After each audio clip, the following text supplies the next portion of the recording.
पाङ्ग्रा ल्याएर सफा गर्ने र यसलाई बोइल गरिदिने। अलिकति नुन र बेसार राखेर बोइल गरिदिने। बोइल गरिसकेपछि फेरि यसलाई अलिकति चिस्याएर फेरि हेर्ने, सफा गर्ने र ठिक्कको साइजको काटेर यसलाई रेडी गर्ने। अर्को तर्फबाट मरमसला, प्याज, अदुवा, लसुन, खुर्सानी, गोलभेडा, धनिया, अन्य पाउडर मसला त छँदैछ, त्यो सबै टक्क रेडी गर्ने र अर्कोतिर तेल बसाल्न थाल्ने। कराई तात्यो, अब मैले तेल ठिक्कको तोरीको तेल यसमा राखिदिएँ। तेल खारियो, हल्का मसला मैले यहाँ फुराइदिएँ। त्यसपछि प्याज, यसलाई ब्राउन हुँदासम्म भुट्नु पर्यो। बाँकी कुरा पनि हालेर मैले एकसाथ फ्राई गर्न थालेँ। त्यसपछि अब यो पाङ्ग्रा हालेर पनि यसलाई पनि भुट्दिन पर्यो। टेस्ट अनुसारको नुन र अलिकति बेसार राखेर फेरि यसलाई फ्राई गरिदिने।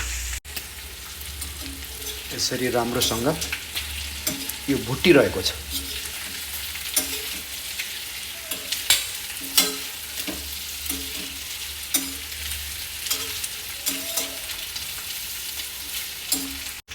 हल्का भुटिएपछि गोलभेडा पनि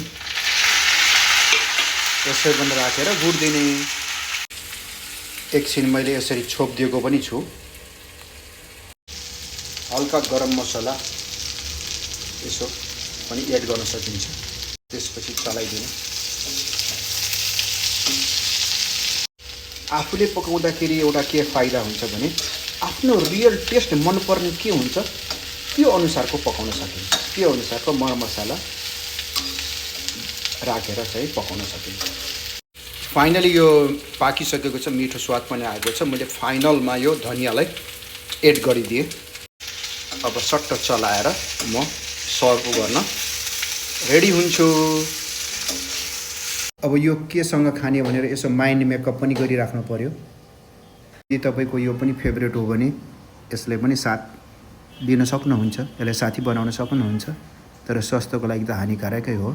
यो सिजनको हरियो भटमास ल्याएर बोइल गर्ने, छोडाएर मरमसला राखेर कागजी चडक्क निचोड दिने र मोलेर यसलाई पनि साथीको रूपमा समावेश गर्ने। धन्यवाद।